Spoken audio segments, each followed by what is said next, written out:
अगर नेता का आचरण चौकिसमैन का हो, अगर नेता जनता से लूटने वाला हो, अगर नेता जनता की गाढ़ी कमाई खाने वाला हो, अपना साम्राज्य बढ़ाने वाला हो और अपनी कुनबा बढ़ाए, अपनी ताकत बढ़ाए और अपना प्रदर्शन करे कि हम सर्वशक्तिमान हैं, वैसे आज का नाता टूट चुका है। ये व्यावसायिक बीजेपी हो गई है।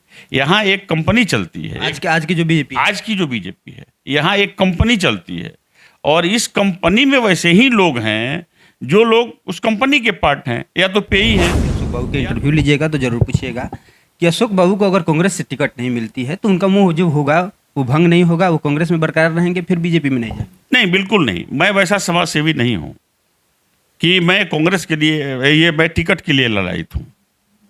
मैं एक आइडियोलॉजी, बातों से ये साफ झलक रहा है कि वो सूट बूट वाले हैं और आप ऋषि मुनि हैं।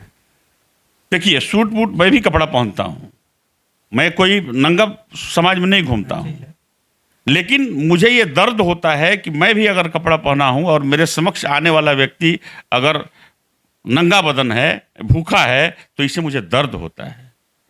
और उस पर भी मतलब हमें कुछ कहने वाले कुछ तू बोलते हैं, कुछ रे बोलते हैं, कुछ रउआ बोलते हैं, सब स्वीकार है। सब स्वीकार है। हम जानते हैं कि हम जिस लोगों के बीच रहते हैं वो लोग किस तरह के हैं, तो हम किस पर नाराज होंगे। हमारी वैसी बूढ़ी माताएं आती हैं, पाँव छूने का प्रयास करती हैं, तो माताएं हैं, हम रोकते हैं, ये आशीर्वाद दो, तुम्हारा उम्र हमको आशीर्वाद देने। वो सिर्फ कैसे कुर्सी हमारी बचे वो तमाम चीज करता है।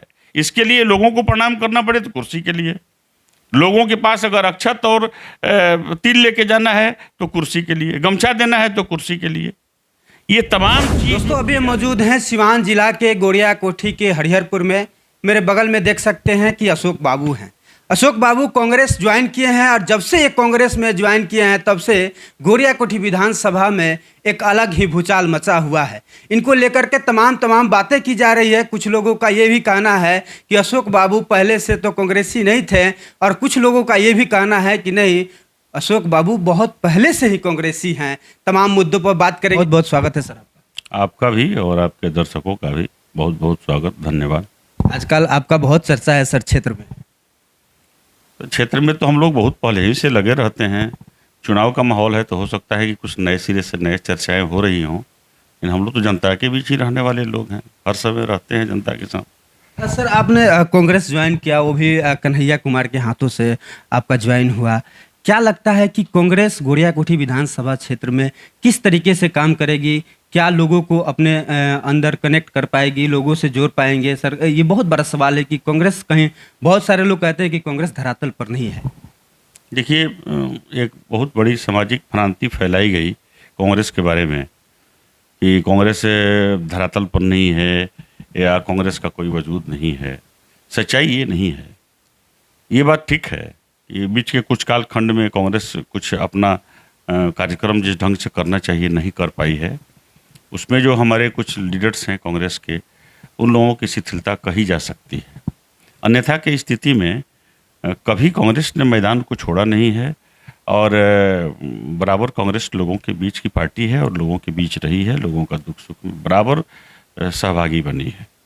अभी कांग्रेस में तो मैं था ही, लेकिन इधर एक जो प्रक्रिया है दल का सदस्यता लेना, वो मैंने किया है 5वें महीने में।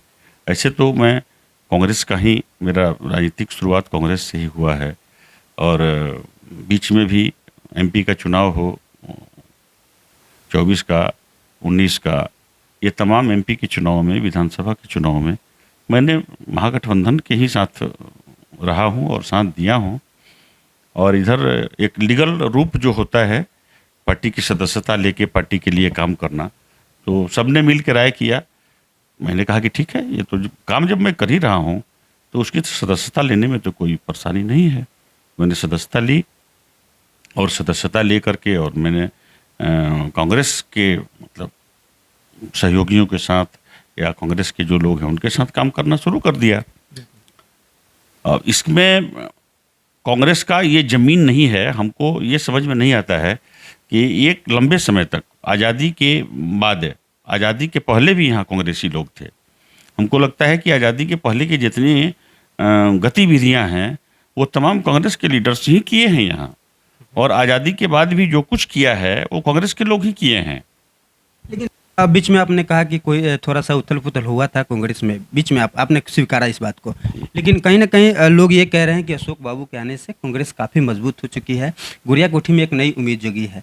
तो क्या अशोक बाबू इस उम्मीद पर खरा उतरेंगे? गुड़िया कोठी के जो लोग देख रहे हैं अशोक बाबू के नाम पर, अशोक बाबू के चेहरे पर, तो इसके लिए आपका क्या आगे की रणनीति? देखिए, हम लोगों का एक मजबूत प्रयास है कि जिन लोगों का थोड़ा कांग्रेस के प्रति विश्वास कमजोर हुआ है उसको मजबूती दी जाए। और कांग्रेस को अपने वजूद की तलाश नहीं करनी है, कांग्रेस तो वजूद में ही है। और हमको लगता है कि कांग्रेस ही एक ऐसी पार्टी है जो सबकी सोचती है। और हम लोगों का यही प्रयास है कि जो कांग्रेस के लोग हैं जिनको थोड़ा कांग्रेस से विश्वास कमज़ोर हुआ है उनका विश्वास मजबूत हो, सभी लोग जुटें। और हम लोगों ने यही प्रयास करके लोगों के बीच जाने का काम किया है। मैं भी उसका एक पार्ट हूँ, मैं भी जाता हूँ और विश्वास दिलाता हूँ कि अगर आप कांग्रेस में विश्वास करते हैं, कांग्रेस के साथ जुड़ते हैं और कांग्रेस के साथ आते हैं, तो जो तमाम चीज़ें आपके सोच से वंचित है वो सब तमाम चीज़ें हम लोग धरातल पर उतारने का प्रयास करेंगे। और वो सब कुछ करेंगे जो अभी तक हुआ नहीं या जिससे आप वंचित हैं। बहुत कुछ लोगों का ये भी कहना है कि अशोक बाबू का जो विचारधारा है वो भाजपा से मिलता जुलता है और इन्होंने कांग्रेस का पार्टी ज्वाइन किया है, तो ये विचार में कैसे फिट बैठेंगे अशोक बाबू? देखिए, विचारधारा पार्टी से मिलता है और कैसे फिट बैठेंगे, एक जो आपका सवाल है। मेरी राजनीतिक शुरुआत कांग्रेस से ही है और नेता के अभाव में, एक मजबूत नेता के अभाव में, एक मजबूत संगठन के अभाव में और लोगों के काम, मतलब लोगों का काम करने की लालसा हमको बीजेपी में ले गई। क्योंकि हम जिस ढंग से सोचते थे उस ढंग से काम नहीं कर पाते थे। लेकिन हम जिस बीजेपी के सदस्य थे, हमने जिस बीजेपी में काम किया है वो बीजेपी आज नहीं है। हमने उन दिनों बीजेपी में काम किया था जिन दिनों बीजेपी के पास एक आइडियोलॉजी थी, एक विचारधारा था, लोगों को सेवा करने का एक भावना था और लोगों के बीच जा कर के दुख दर्द में शामिल होने की एक परंपरा थी। वो बीजेपी आज नहीं है। मैंने आपसे कहा भी, मैंने बीजेपी को जब 16 के बाद छोड़ा तो उसके बाद मैं काम किया और कांग्रेस के ही बैनर तले महागठबंधन के साथ रह के काम किया। मैंने किसी दल की सदस्यता नहीं ली और काम किया। मैं ये समझ रहा हूँ कि मैंने जिस बीजेपी को समझा है, जिस बीजेपी को जाना है, जिस बीजेपी में काम किया है, उस बीजेपी से आज का नाता टूट चुका है। ये व्यावसायिक बीजेपी हो गई है। यहाँ एक कंपनी चलती है, आज की जो बीजेपी है, यहाँ एक कंपनी चलती है और इस कंपनी में वैसे ही लोग हैं जो लोग उस कंपनी के पार्ट हैं, या तो पेई हैं या तो कंपनी चलाने वाले कोई छोटे छोटे यूनिट वाले लोग हैं। मतलब कंपनी का जो ब्रांचेज होता है ना, वो ब्रांचेज हैं। इससे हट के कुछ नहीं है। आप देखिए, बड़ी बड़ी सभाएं होती है, बड़े बड़े लोग आते हैं, रोज नेता क्षेत्र में कार्यक्रम करते हैं। क्या लोगों के दुख सुख का साथी बनते हैं? क्या वो लोग इसकी चिंता करते हैं कि हमारी जनता किस हाल में है, हमारी जनता को क्या चाहिए, हमारी जनता की क्या आवश्यकता है, इसकी चिंता करते हैं? नहीं करते हैं। उनकी चिंता है हमारी पार्टी का कद कैसे बढ़े, हमारी संख्या कैसे बढ़े, सरकार में हम कैसे बने रहें। इसके लिए जो बन पड़ता है वो तमाम चीज़ें करते हैं। जितनी ताकत लगाते हैं वो रैलियों में, जितनी ताकत लगाते हैं वो बैठकों में, आयोजनों में या फिर प्रदर्शन में, उसके कुछ अंश भी ताकत अगर लगते हमारे समाज के उत्थान में, तो हमको लगता है कि हमारे समाज का प्रारूप बदला सा दिखता। और आप लोग क्षेत्र में जाते हैं, आप सिर्फ अशोक सिंह से ही नहीं बात करते हैं, आप जाते हैं तो सैकड़ों लोगों से बात करते हैं, सैकड़ों की बात सुनते हैं। तो क्या उनकी बातों से ऐसा लगता है कि आज का बीजेपी, आज का लीडर या आज का जो सिस्टम है वो जनहित में काम करता है? वो जनहित से सरोकार रखने वाला पार्टी है? वो जनहित से सरोकार रखने वाला पार्टी नहीं है। उस भटक चुका है। वो सिर्फ कैसे कुर्सी हमारी बचे वो तमाम चीज़ करता है। इसके लिए लोगों को प्रणाम करना पड़े तो कुर्सी के लिए, लोगों के पास अगर अक्षत और तिल लेके जाना है तो कुर्सी के लिए, गमछा देना है तो कुर्सी के लिए। ये तमाम चीज़ जो की जा रही है वो कोई जनमानस को सोच के, जनमानस के रक्षा के लिए या जनमानस के हिसाब से नहीं की जाती। अच्छा, एक नेता में अशोक बाबू, एक नेता में क्या गुण होना चाहिए? बहुत सारे लोग हैं ना, तो वो भी कह रहे हैं कि हम तो सब काम कर रहे हैं, दुख सुख में है, सारा काम कर रहे हैं, रोड सड़क नली गली सब लोग योजना दे रहे हैं, तो एक नेता के लिए चाहिए क्या? देखिए, नेता भी एक इंसान ही होता है। हमारे यहाँ कुछ पौराणिक कथाएं हैं, कुछ कहानियां हैं, और हमारे बीच कुछ महापुरुष हैं, कुछ ऋषि मुनि हैं, तो वो भी पैदा हुए हैं समाज में ही। तो जब ऋषि मुनि हमारे समाज में पैदा हुए और उनको ये लगा कि समाज को हमारी ज़रूरत है, तो वो समाज और सारी ये व्यवस्थाओं को छोड़ के और इस खोज में चले गए कि हम समाज को कुछ दे सकें। तो हजारों वर्ष जंगलों में रहा, सैकड़ों वर्ष तपस्या किया, ऐसी ऐसी यातनाएं सही जिसका कल्पना करने पर भी रोंगटा खड़ा हो जाता है। लेकिन वो किस लिए? वो जनता और लोगों के सुख के लिए और लोगों को शांति प्रदान करने के लिए, लोगों में अच्छा भाव देने के लिए। आपने देखा, आपने महात्मा गांधी जी के बारे में सुना होगा। महात्मा गांधी जी बैरिस्टर थे और एक अच्छे परिवार के थे। उनकी परिवार की इतनी हैसियत जरूर थी कि उनके परिवार के मतलब उनके वालिद, उनके पिताजी उनको विदेशों में रख के पढ़ाए और वे अच्छे बैरिस्टर बने, बढ़िया पैसा कमा रहे थे। और उन दिनों की बात है जिन दिनों हमारा देश आज़ाद नहीं था। तो उस समय के बैरिस्टर, यानी उनके पास अपनी क्षमता थी तो बैरिस्टर बने। लेकिन जब महात्मा गांधी जी को लगा कि देश को अब सूट बूट और इस बैरिस्ट्री की ज़रूरत नहीं है, देश को एक ऐसे व्यक्ति की ज़रूरत है जो देश में आम लोगों के पास जाके और अपने सुलभ और साधारण आचरण से लोगों को जोड़े। और जब तक लोग एकजुट होंगे नहीं तब तक ये देश आज़ाद नहीं होगा। तो आज़ादी की परिकल्पना और आज़ादी के परिकल्पना के साथ सर्वसाधारण जीने की परिकल्पना और लोगों को एक सूत्र में बांधने की परिकल्पना को लेके उस ठाट बाट और रईस ज़्यादा जिंदगी जीने वाला आदमी सारा सूट बूट उतार दिया और एक कपड़ा अपने बदन पर लपेटा और इस राज्य के बेहतरी के लिए निकल गया। तो जब निकल गया तो एक वस्त्र पहनने के पीछे भी कारण है।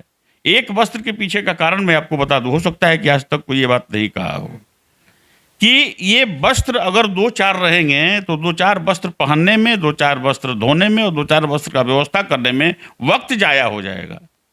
इसलिए सिर्फ एक वस्त्र पहन के वो आदमी पूरा देश का भ्रमण किया और पूरा देश का भ्रमण किया, पूरे देश को एक सूत्र में बांधा, एक संदेश दिया, स्वदेशी का संदेश दिया, भारत एकजुट किया और अंग्रेजों को ये नसीहत दी, अब अंग्रेजों भारत छोड़ो, हम भारतवासी एक हैं।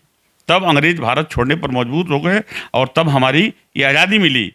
तो आप बताइए ये कहानी पढ़ने का क्या मतलब है? ये कहानी कहने का क्या मतलब है? ये गांधी जी की जीवन दान देने का क्या मतलब है? अगर नेता का आचरण चौकिसमैन का हो, अगर नेता जनता से लूटने वाला हो, अगर नेता जनता की गाढ़ी कमाई खाने वाला हो, अपना साम्राज्य बढ़ाने वाला हो और अपनी कुनबा बढ़ाए, अपनी ताकत बढ़ाए और अपना प्रदर्शन करे कि हम सर्वशक्तिमान हैं, वैसे नेता से जनता का कितना हित होगा आप सोच सकते हैं। वो जनता का हित कर सकता है क्या? यहाँ वैसे ऋषियों की जरूरत है, वैसे मनुष्यों की जरूरत है जिनके पास समाज की चिंता हो। अपने खाए नहीं खाए, समाज में कौन आदमी भूखा है इसकी चिंता जरूर करे। आपकी बातों से ये साफ झलक रहा है कि वो सूट बूट वाले हैं और आप ऋषि मुनि हैं। देखिए, सूट बूट मैं भी कपड़ा पहनता हूँ, मैं कोई नंगा समाज में नहीं घूमता हूँ, लेकिन मुझे ये दर्द होता है कि मैं भी अगर कपड़ा पहना हूँ और मेरे समक्ष आने वाला व्यक्ति अगर नंगा बदन है, भूखा है, तो इससे मुझे दर्द होता है और मैं ये प्रयास करता हूँ कि उसके बदन पे भी एक कपड़ा रहे, उसके पेट में भी खाने का अन्न हो और वो भी कम से कम अगर मनुष्य है, इस प्रकृति ने उसका यहाँ जन्म दिया है, तो जितनी संसाधनें यहाँ हैं जब बराबर का हकदार है तो भी उसका कुछ उपभोग करे। मैं ये प्रयास करता हूँ। ये अंदर मेरे मतलब उसके कमज़ोर होने का दर्द रहता है कि उसकी कोई गलती नहीं है, वो इस समाज में पैदा हुआ है और बढ़ा पला है, तो सारे चीज़ पर अधिकार है। हवा बराबर देता है, रोशनी बराबर लेता है, बराबर का प्रकृति के में जब हकदार है तो जब सरकारें बनी है तो इसका भी हकदार है, उसको भी मिलना चाहिए, ये प्रयास करता हूँ। एक सवाल है कि काफ़ी लोग हमसे बोले कि अशोक बाबू के इंटरव्यू लीजिएगा तो जरूर पूछिएगा कि अशोक बाबू को अगर कांग्रेस से टिकट नहीं मिलती है तो उनका मुंह जो होगा वो भंग नहीं होगा, वो कांग्रेस में बरकरार रहेंगे, फिर बीजेपी में नहीं जाएंगे? नहीं, बिल्कुल नहीं। मैं वैसा समाज सेवी नहीं हूँ कि मैं कांग्रेस के लिए मैं टिकट के लिए ललायित हूँ। मैं एक आइडियोलॉजी को मानता हूँ और इसका बहुत सा उदाहरण मैं आपको दे सकता हूँ। मेरी उम्र भी लगभग अब 55 के ऊपर है, तो इस बीच में 55 से पहले और 18 और 21 के बाद मैंने कोई ऐसा प्रयास नहीं किया जिससे मुझे टिकट मिल जाए, मैं नेता हो जाऊं। लेकिन मेरे होश संभालने के बाद से लेके आज तक मैं आपको हजारों उदाहरण दूंगा जिसमें समाज सुधार और समाज के बेहतरी के जो मैंने काम किए हैं उसको मैं आपसे बता सकता हूं। ये कभी नहीं रहा है। हाँ, लालच नहीं, कोई लालच नहीं है। हमारी एक ही लालच है कि मैं जितना अधिक से अधिक हो सके समाज के लोगों की सेवा करूं। आप अगर कभी ऑफ टाइम में आएंगे तो देखेंगे कि इतने लंबे समय तक सेवा करने के बाद हमारे जो क्षेत्र के लोग आते हैं वो किसी भाषा में हमसे बात करते हैं, अपनी बात कहते हैं, मैं सुनता हूं। उसमें बहुत सी ऐसी बातें होती है जो नहीं होनी चाहिए वही होती है हमारे समक्ष, लेकिन उस पर भी मतलब हमें कुछ कहने वाले कुछ तू बोलते हैं, कुछ रे बोलते हैं, कुछ रउआ बोलते हैं। सब स्वीकार है, सब स्वीकार है। हम जानते हैं कि हम जिस लोगों के बीच रहते हैं वो लोग किस तरह के हैं, तो हम किस पर नाराज होंगे। हमारी वैसी बूढ़ी माताएं आती हैं, पांव छूने का प्रयास करती हैं, तो माताएं हैं, हम रोकते हैं, ये आशीर्वाद दो, तुम्हारा उम्र हमको आशीर्वाद देने का है। कोई बोलती है कि बचवा देखते आज ले बड़ी काम ना कोई ले। हमको अच्छा लगता है कि हमको ये अगर इस तरह की बात बोलती हैं तो इसका काम कुछ नहीं हुआ है, तो ये काम कर दे, ये काम ना भाई, हम बोलते हैं होगा माता, ये भी होगा, वो भी होगा, सब कुछ होगा, समय का इंतजार करो। अशोक बाबू, अगर आपको कांग्रेस से टिकट मिलती है गोरियाकोठी विधानसभा क्षेत्र से, तो क्या ऐसी काम है जो वंचित रह गई है, गोरियाकोठी में नहीं हुई है? अशोक बाबू आएंगे, विधायक बनेंगे तो वो गोरियाकोठी को दे पाएंगे, गोरियाकोठी को कर पाएंगे? देखिए, मैं तो गोरियाकोठी का ही जन्मा व्यक्ति हूँ। गोरियाकोठी विधानसभा क्षेत्र में मेरा जन्म ही हुआ है और मैं पला बढ़ा हूँ, और एक छोटे से मतलब पद से लोगों के बीच रहा हूँ, तो वो तमाम बातों को जानता हूँ। बहुत सी ऐसी बातें हैं, बहुत सा ऐसा काम है, बहुत सी ऐसी योजनाएं हैं जो लोकहित की है, जनहित की है, और उसमें रुपये पैसे की आवश्यकता नहीं है।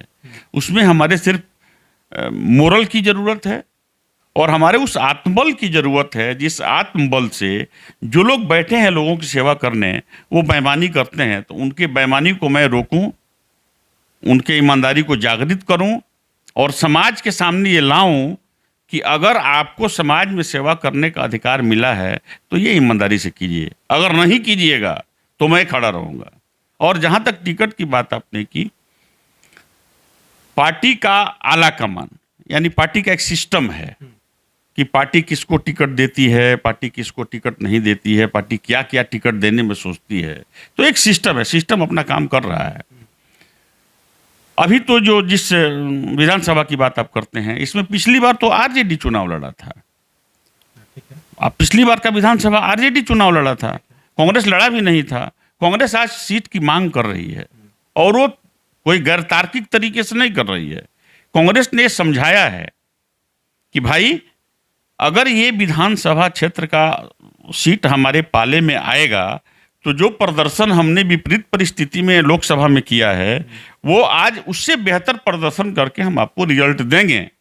तो महागठबंधन का एक जो कुनबा है जिसमें टिकट बंटवारे पर बात चलती है, उन लोगों को ये बात समझाया गया है कि जब पूरे देश में मोदी लहर चल रहा हो, वैसे परिस्थिति में मोदी उस विधानसभा क्षेत्र में अपना कैंप किए हों और तब हम एक बड़ा वोट का समूह लेके आए हों, वैसे परिस्थिति में अगर हमको आज टिकट देते हैं तो हम आपको विजयश्री देंगे, सर्टिफिकेट देंगे और आपका एक संख्या बढ़ाएंगे, जिससे महागठबंधन को मजबूती मिलेगी।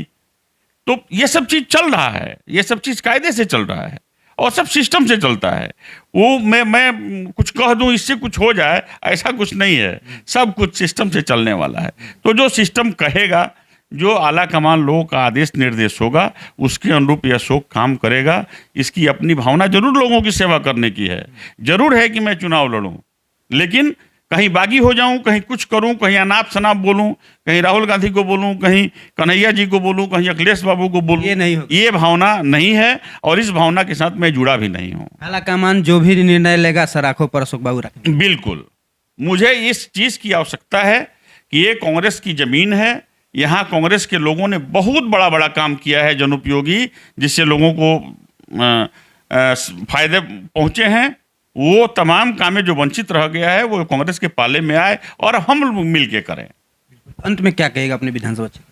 हम अपने विधानसभा क्षेत्र के लोगों से यही अपील करेंगे कि अब समय आ गया है।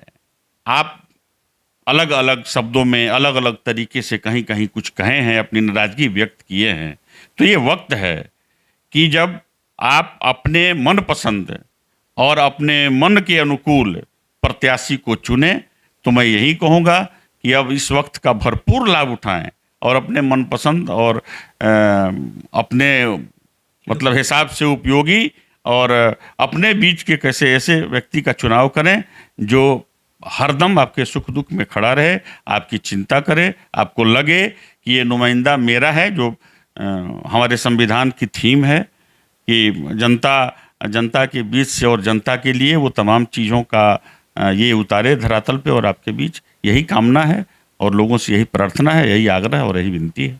तो काफ़ी शालीनता से अशोक बाबू ने अपने बातों को रखा। इनके बातों से आप कितना प्रभावित है, कमेंट सेक्शन में जाकर बताइए। बहुत बहुत धन्यवाद।